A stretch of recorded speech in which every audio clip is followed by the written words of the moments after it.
This sign was in a doctor's waiting room. These appointments were missed last month. These missed appointments were a total of 25.3 hours. Work out the mean length of time for each missed appointment.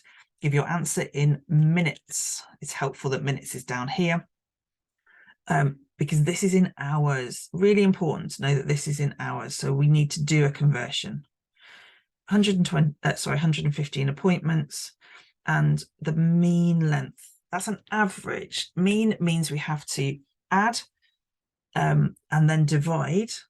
But actually, we've already got, no, this is the total number of hours. So mean equals the total divided by the number of items.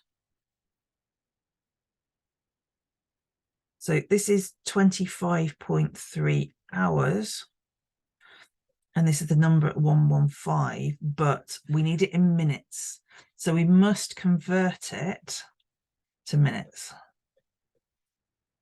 I'm going to do that conversion down here. 23.3. How many minutes are in 1 hour? 60 minutes.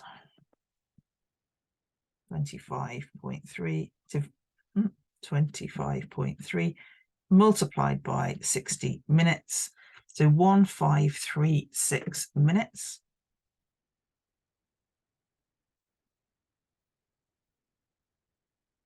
So this is the calculation I do. You can put it in as a fraction, but I'm not going to. Press the SD button.